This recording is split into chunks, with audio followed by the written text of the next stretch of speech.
Senhor esteja convosco. Ele está no meio de nós. Proclamação do Evangelho de Jesus Cristo segundo Lucas. Glória a vós, Senhor. Naquele tempo o Senhor escolheu outros 72 discípulos e os enviou 2 a 2 na sua frente a toda cidade e lugar aonde ele próprio devia ir. E dizia-lhes: a messe é grande, mas os trabalhadores são poucos. Por isso pedi ao dono da messe que mande trabalhadores para a colheita. Eis que vos envio como cordeiros para o meio de lobos. Não leveis bolsa, nem sacola, nem sandálias, e não cumprimenteis ninguém pelo caminho. Em qualquer casa em que entrardes, dizei primeiro: a paz esteja nesta casa. Se ali morar um amigo da paz, a vossa paz repousará sobre ele. Se não, ela voltará para vós.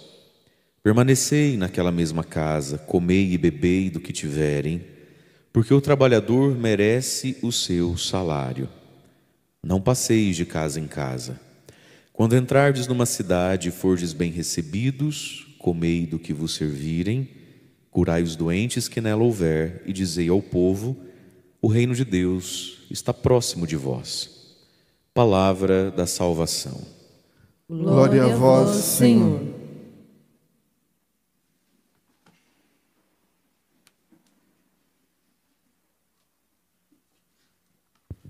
Irmãos e irmãs, a igreja celebra hoje a memória de São Timóteo e São Tito. Na Bíblia Sagrada nós temos 2 cartas de Paulo a Timóteo e uma carta a Tito.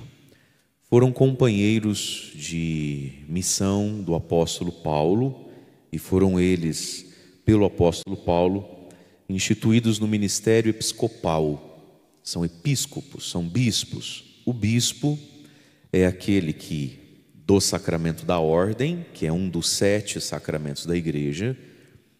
O sacramento da ordem tem 3 níveis, né? E o bispo tem o grau, recebe o sacramento da ordem na sua plenitude, tem o sacerdócio na sua plenitude, porque pode o bispo, e somente ele, comunicar o sacerdócio a alguém. Os padres participamos nós do sacerdócio do bispo que nos ordenou, né? Então eu sou padre e não posso fazer ninguém ser padre, muito menos bispo, né?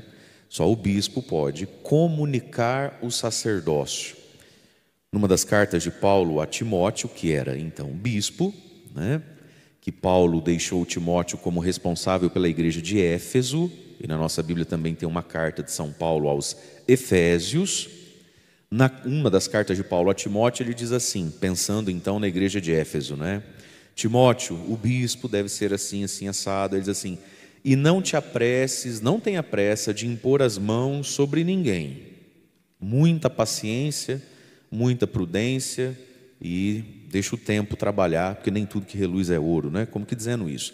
Enfim, então hoje a gente celebra a memória de 2 bispos, 2 dos primeiros daqueles que são sacerdotes, mas que não receberam isso diretamente de Jesus, porque nem Timóteo nem Tito andaram ou conheceram Jesus, mas recebem isso da tradição da igreja, né?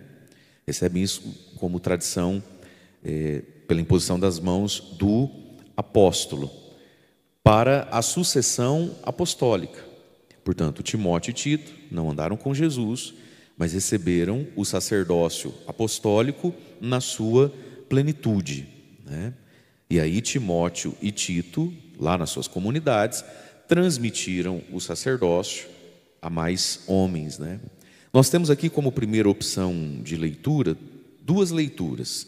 Aqui ouvimos, que é da carta de Paulo a Timóteo, e teríamos também como opção de leitura um trechinho da carta que Paulo escreveu a Tito. Nesse trechinho da carta a Timóteo que ouvimos, então, nós ouvimos todas essas coisas, né? Da segunda carta de São Paulo a Timóteo, capítulo 1, versículo 1. Paulo, apóstolo de Jesus Cristo, pelo desígnio de Deus, referente à promessa da vida que temos em Cristo Jesus. Portanto, qual é o sentido do sacerdócio? Qual é o sentido da igreja comunicar o sacerdócio, formar as comunidades e se prolongar no tempo? é porque existe uma promessa, né, referente a uma promessa de vida. E a vida está em Jesus Cristo. E quem nos comunica a vida, que é Cristo, é a igreja. Aí ele vai dizer: a Timóteo, meu querido filho. Porque Paulo gerou Timóteo, é pai de Timóteo, né? Na fé e no sacerdócio. E aí Paulo diz: a você, Timóteo, graça, misericórdia e paz da parte de Deus e de Jesus nosso Senhor. E aí ele vai fazer um grande elogio a Timóteo, né? Dou graças a Deus, a quem eu sirvo com a consciência pura, como aprendi dos meus antepassados. E aqui Paulo vai começar a falar e dar um pouco esse tom dos antepassados, da tradição, da fé que é transmitida, passada e dada a outro, da fé que a gente não inventa, da fé que a gente recebe. Então, dou graças a Deus, a quem sirvo com consciência pura, como aprendi dos meus antepassados. Para servir a Deus é preciso estar e ter consciência pura. Quando eu me lembro de você dia e noite nas minhas orações, me lembrando das tuas lágrimas, sinto grande desejo de ir te rever e assim também ficar cheio de alegria. Quais lágrimas são essas e por que Timóteo chorou? Paulo aqui não especifica, mas foram lágrimas que fizeram Paulo perceber que Timóteo era alguém de grande valor. Aí diz assim o versículo 5: me recordo da fé sincera que você tem, aquela mesma fé que antes de você tiveram tua avó Lóide e tua mãe Eunice. Sem dúvida, assim também é a sua fé. Olha que interessante, quando Paulo então conhece Timóteo, Timóteo já é cristão. Não foi Paulo que fez Timóteo ser cristão. Paulo não converteu Timóteo, nem Tito. Já eram cristãos. E no caso de Timóteo, nós temos aqui uma palavra, olha: a fé que você tem me lembra tanto a fé da sua avó, que me lembra tanto a fé da sua mãe. De novo aqui, o aspecto da tradição da fé que é transmitida e dada. E aqui, meus irmãos, a grande responsabilidade que é transmitir a fé e transmiti-la direito. Não é? Se a fé que a gente transmite vai dar todo o fruto que deveria, aí é responsabilidade de quem a recebe. Afinal de contas, o semeador saiu a semear e a semente às vezes cai em terreno bom, às vezes cai em terreno ruim. Eu não tenho culpa do terreno que encontra a minha semente, mas é preciso lançar a semente.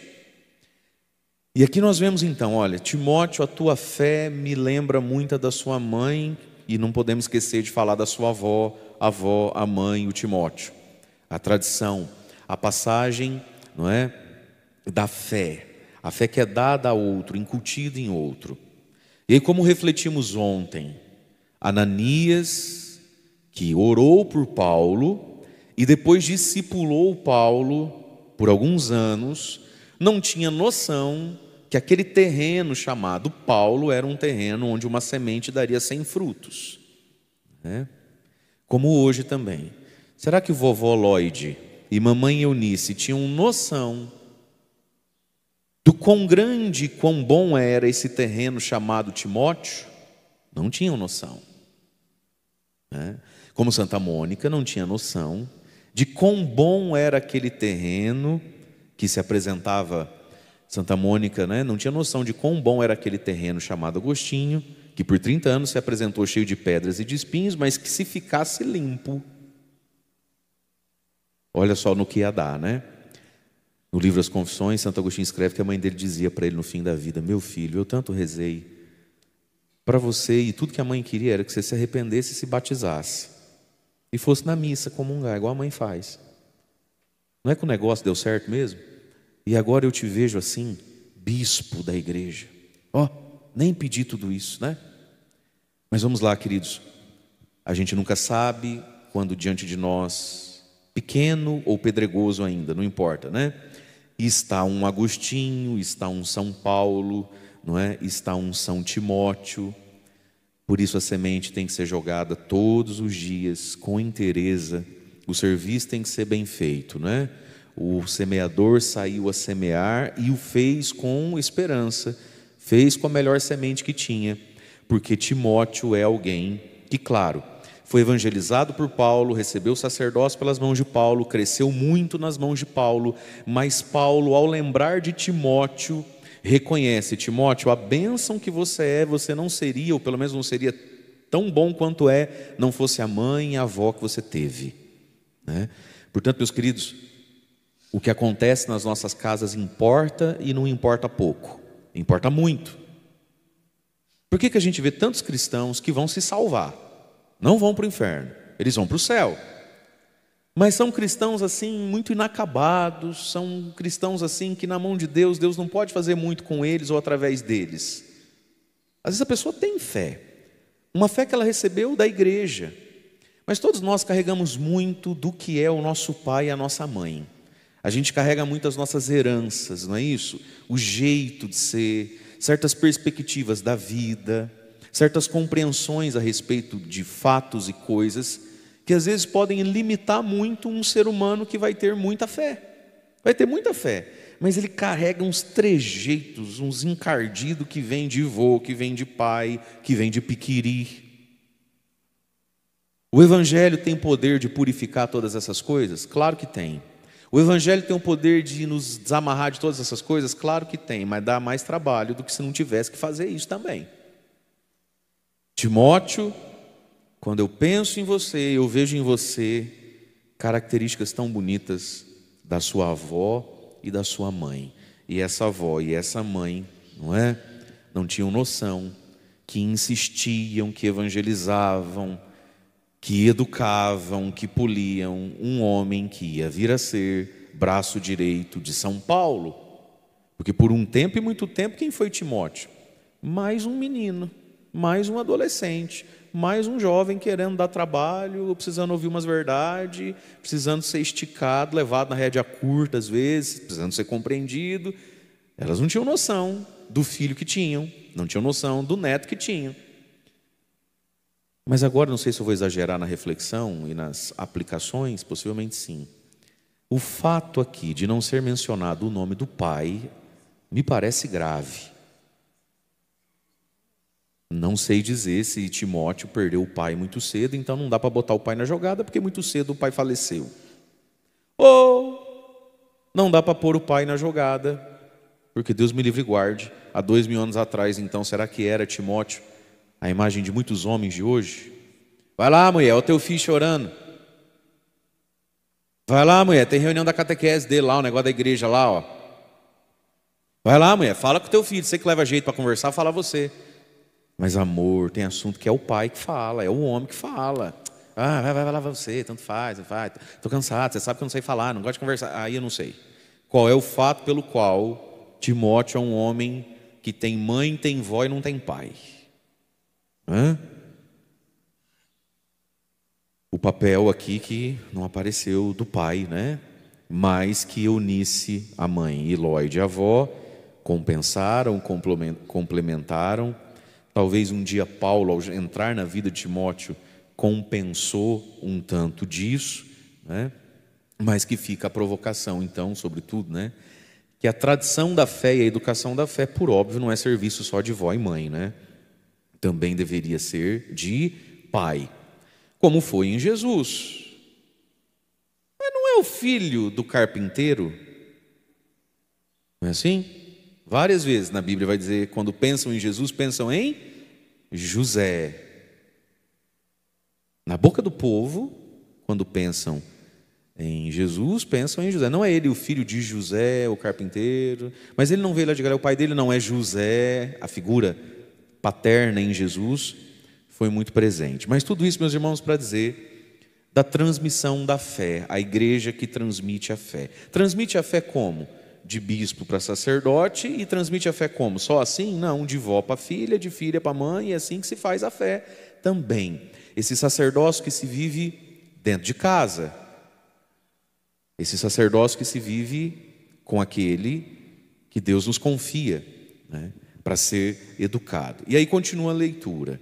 Sem dúvida, assim também é a tua fé. E aqui tem, na entrelinha, uma perspectiva do quarto mandamento: honrar pai e mãe, não desonrar pai e mãe. Sem dúvida, Timóteo, A tua fé está, no mínimo, à altura da fé da sua mãe e da sua avó, né? Nós somos chamados a estar à altura.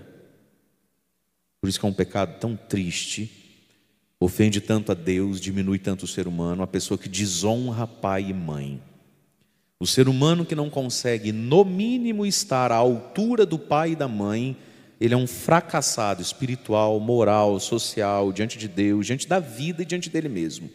Nós temos por obrigação estar, no mínimo, na mesma altura e nível do pai e da mãe da gente. No mínimo. No mínimo. Até porque é um dado humano. Se a gente olhar de geração em geração, a cada geração, a atual geração teve mais oportunidades do que a outra. E a próxima do que essa. É ou não é verdade? Toda geração é do mundo. Olhe para quem foi seu pai, depois olhe para quem foi seu avô, sua avó, depois olhe para os bisavôs. A nossa geração tem muito mais oportunidade de ser um ser humano melhor do que foram os nossos pais e os nossos avós. A gente não pode nem ter dúvida disso. A nossa geração tem muito mais oportunidade e condição de ser melhor cristão e católico do que foram os nossos pais, do que foram os nossos avós. Nenhuma dúvida quanto a isso. Timóteo, eu tenho certeza, né, Timóteo? Que a tua fé e a tua estatura de cristão é no mínimo igual da mamãe e da vovó, né, Timóteo? Fico imaginando Timóteo lendo essa carta e falando,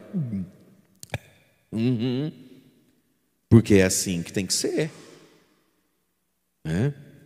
Aí Paulo vai dizer a Timóteo algo que vale para todos nós. Por esse motivo, eu te exorto, eu te convoco, eu te chacoalho, eu te acordo, eu dou uns gritos no microfone, eu balanço seus ombros, eu pego na sua orelha, eu te exorto a reavivar, reacender a chama, o fogo do dom de Deus que você recebeu pela imposição das minhas mãos. Veja, a fé na nossa vida, meus irmãos, é algo que nos é dada um dia, uma vez. Fala, Deus, na sua misericórdia, vez em quando, mas muito vez em quando, a fé nos é dada por uma imposição de mãos. Paulo está falando aqui do dia que Timóteo virou sacerdote lá.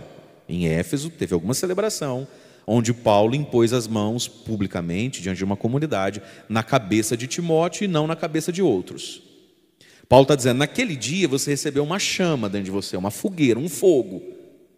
Naquele dia, eu não vou ficar botando a mão na sua cabeça todo dia não, bebê. É você que reavive e mantém o teu fogo aceso aí, campeãozinho. Reavive o fogo. Porque se apagar, não fui eu que apaguei não, eu acendi. Se apagar é contigo. E nós também, se a gente olhar assim para a nossa vida cristã, talvez de conversão, um dia você recebeu, aspas na palavra, uma imposição de mãos. Você veio numa missa e aquilo foi tudo para você. Você ouviu uma música, aquilo te pegou por dentro. A pessoa fez um retiro, fez um acampamento, a pessoa por um acaso ligou o rádio no carro, o padre Reginaldo só não falou teu CPF. Era tudo para você. Musiquinha do padre Reginaldo. Toca-me, Senhor. E ele tocou. Só que a gente precisa entender o seguinte: Deus, na sua misericórdia, vem e faz uma imposição de mãos em nós, assim, um dia, um momento, ou uma épocazinha da vida, onde a gente ficou molinho para Jesus, e Jesus parece que estava ali todo dia com a gente, enfim. Só que isso é um momento da vida, isso não é a vida, isso é um momento da fé, isso não é a fé.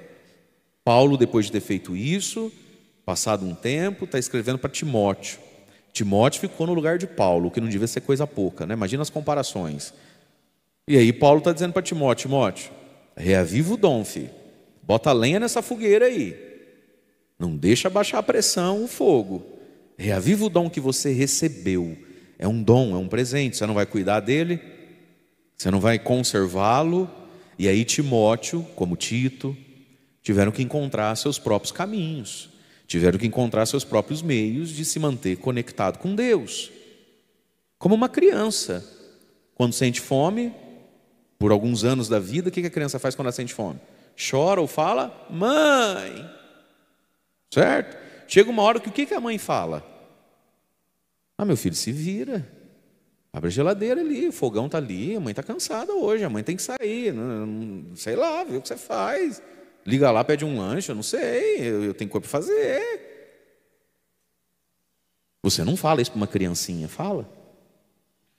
Você fala, já vou, filho, mamãe já vai, tá fome, meu bezerrinho.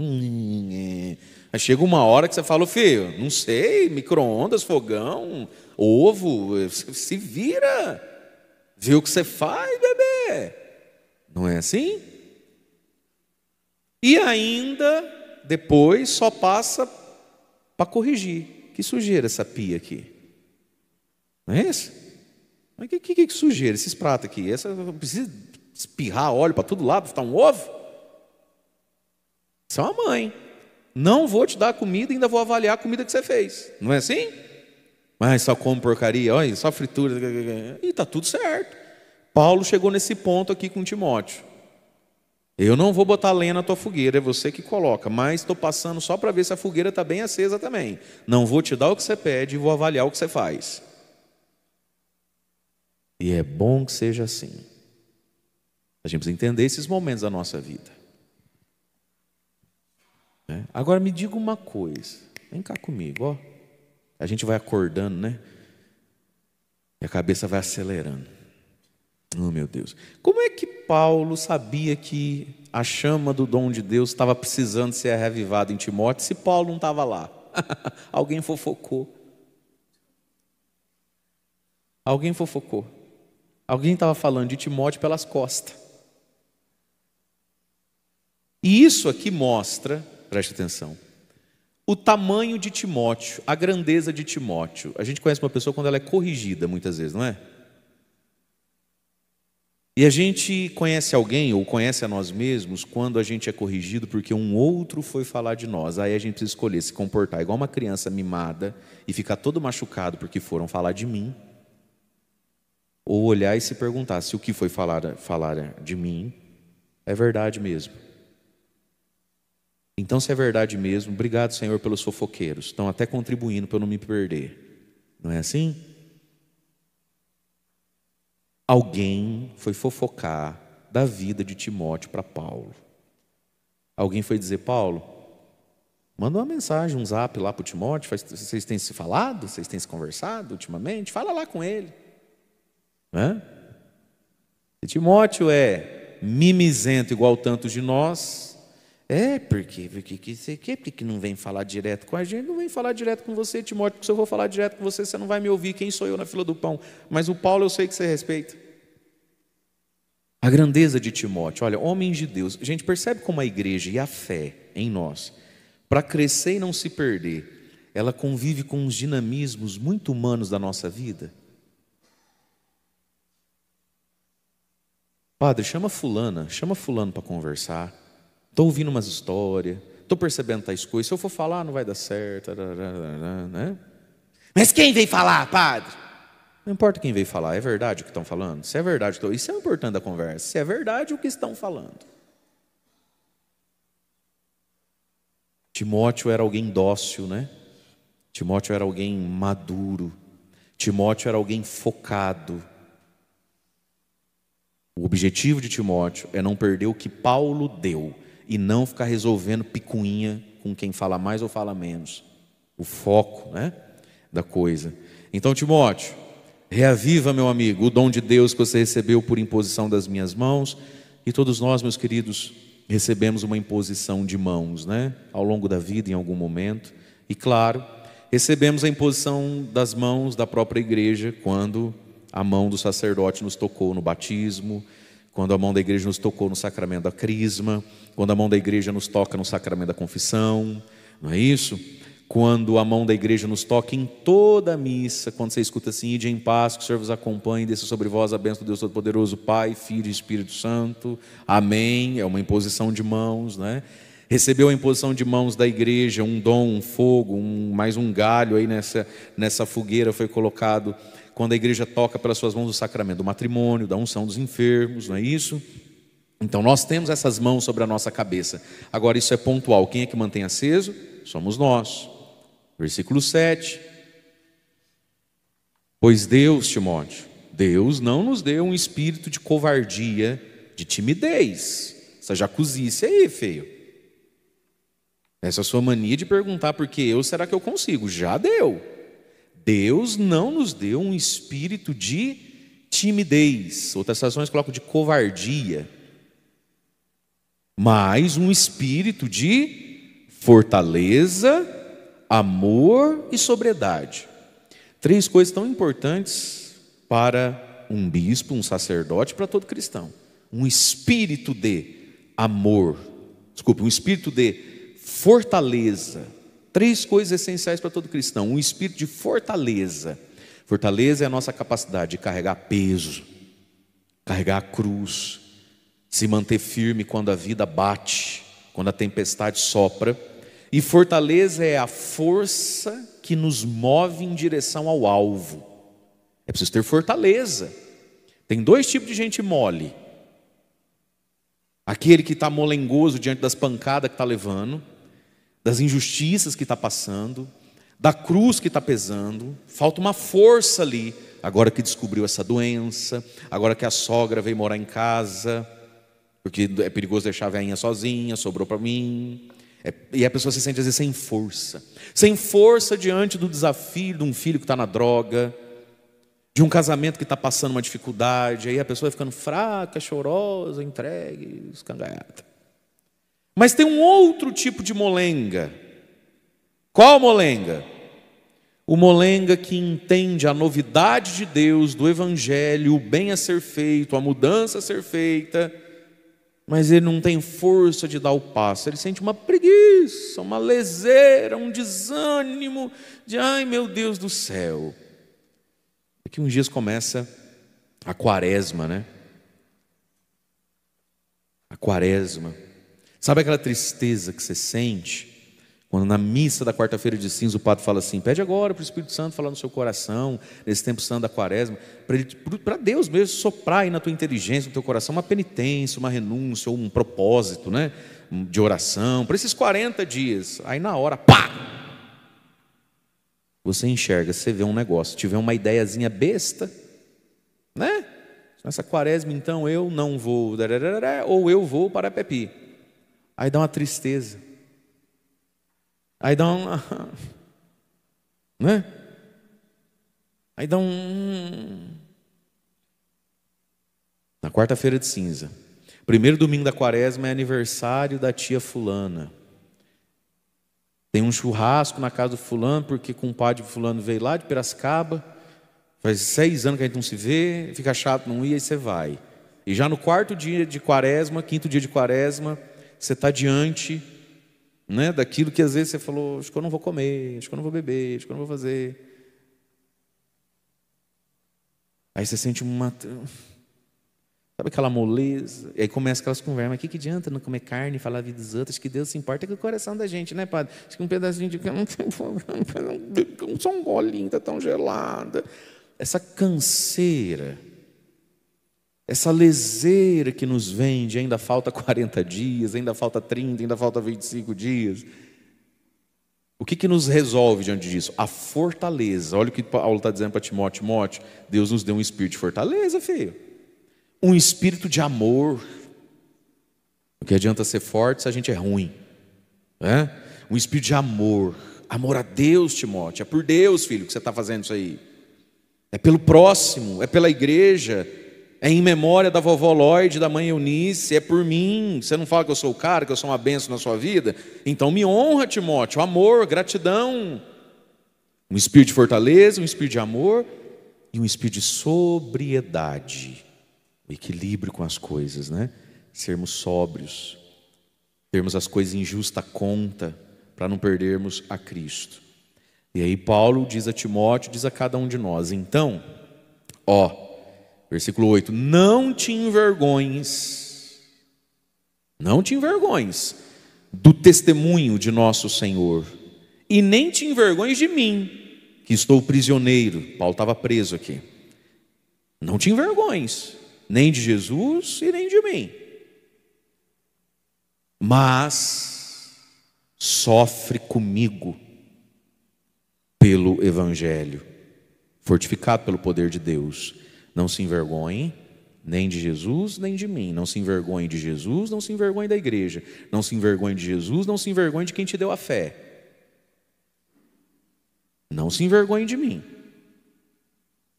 Às vezes a gente escuta umas frasezinhas, essas frases motivacional, poder da mente, uma ou outra salva. Esse dia eu escutei uma que eu achei interessante, assim: amigo não é aquele que vem te dizer quem falou mal de você, né? Amigo é aquele que se posiciona a seu favor diante de quem está falando mal de você. Isso é um amigo. Até porque amigo que é amigo não vai contar para o fulano quem é que está falando mal dele. Você desanima o outro. Às vezes eu vejo pessoas, eu não duvido que sejam boas, mas eu vou constatando que são burras. Porque você sabe que entre a bondade e a inteligência tem uma distância que nem todo mundo atravessa. E deve ser por burrice, não é possível que seja maldade. Que dá umas bolas fora. Umas bolas fora. Então, às vezes você está num lugar, né? E tem lá uma pessoa. Aí tem uma outra que vem e fala assim: nossa, fulano, eu fui em tal lugar, mas falaram tão mal de você. Isso é coisa de falar. Resolve o que falar.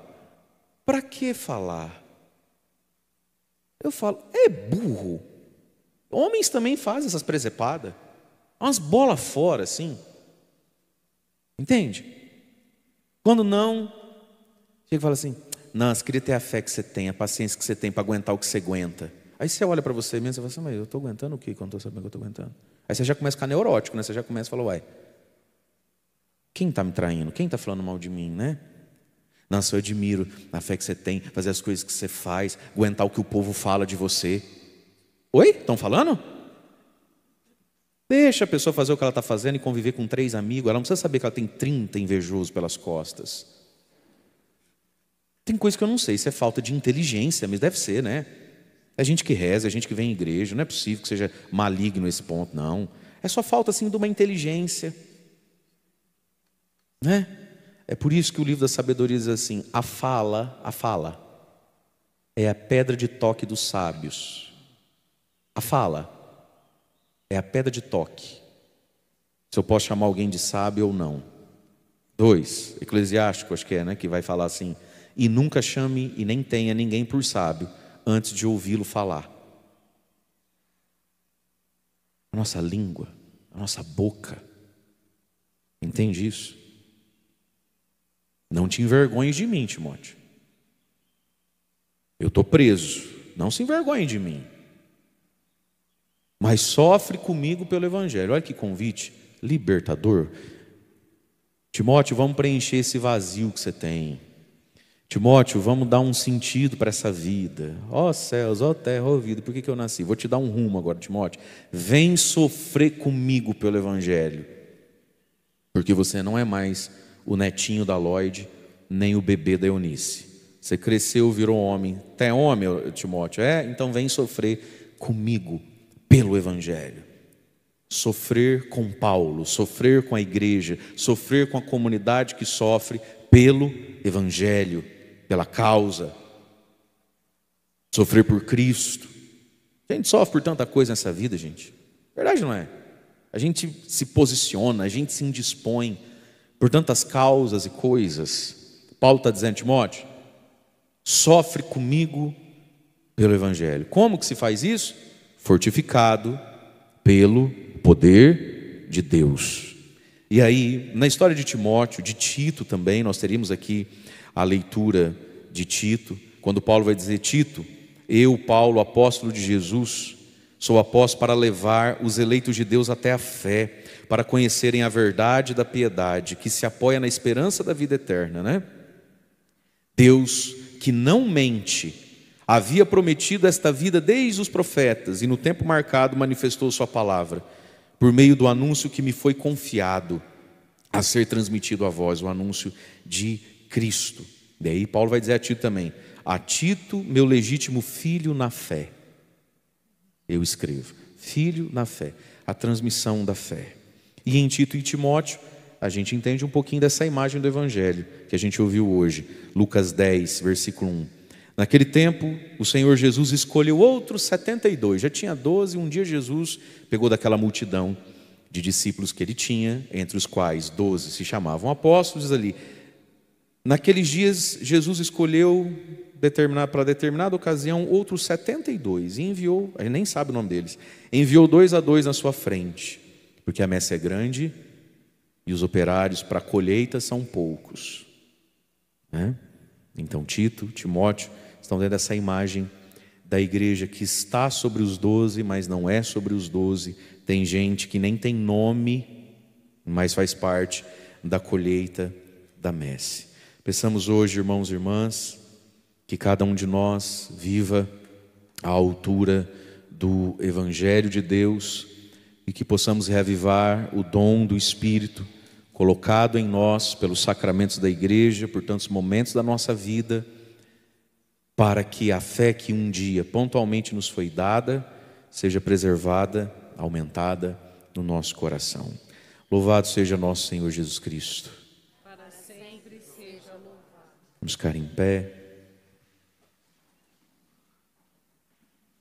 Consegue pensar algum refrão do Espírito Santo que fala de fogo? Porque Paulo falou de reavivar a chama, né? Então vamos usar a imagem do fogo. Pensa alguma coisa aqui que fala de fogo. Nem que seja o refrão do Eu Navegarei, que essa é a primeira que vem na cabeça, pode ser também.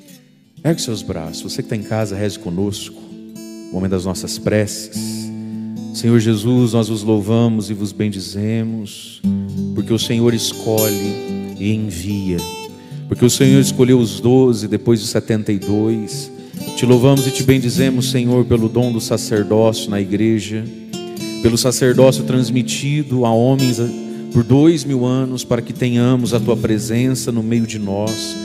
Mas nós queremos também, Senhor, apresentar a nossa vida aqui e agora, dizendo o nosso sim, dizendo o meu sim, e dizendo, Senhor, eu quero reavivar o fogo que foi colocado em mim.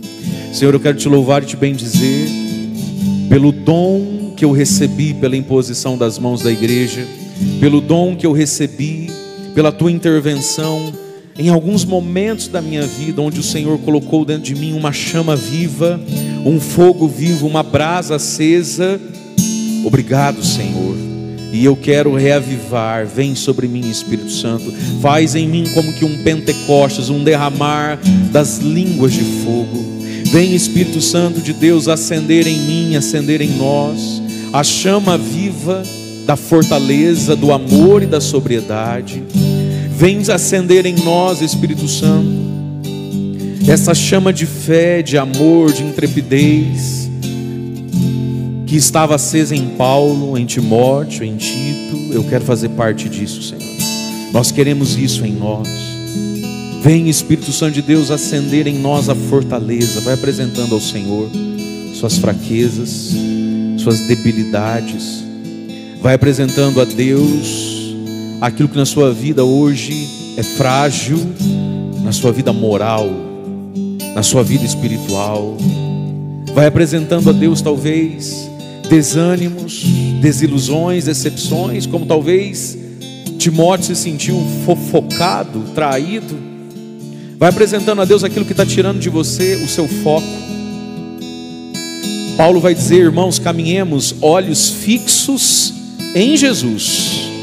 Olhos fixos em Jesus. Espírito Santo, vem agora com o Teu fogo queimar, destruir as distrações do meu olhar. Olhos fixos em Jesus. Perdão, Senhor, pelas vezes que eu tirei os olhos de Ti e coloquei os olhos em tantas outras coisinhas.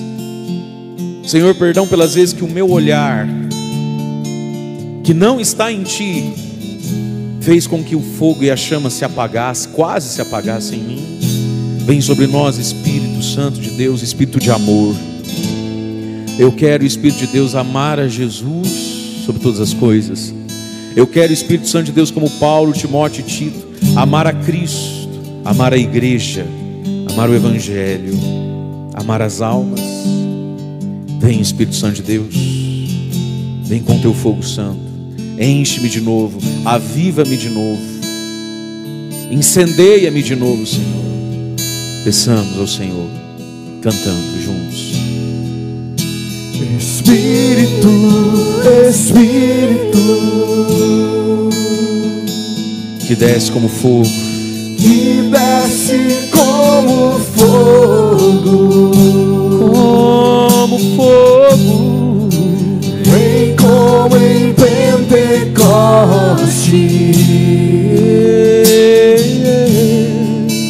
e enche-me de novo. Espírito, Espírito, Espírito, que desce como fogo, vem como em Pentecoste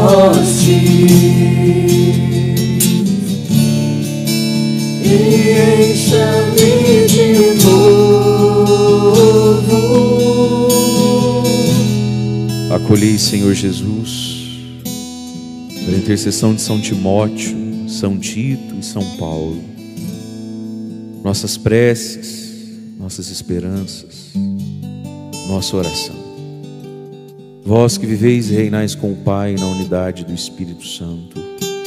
Amém. Amém.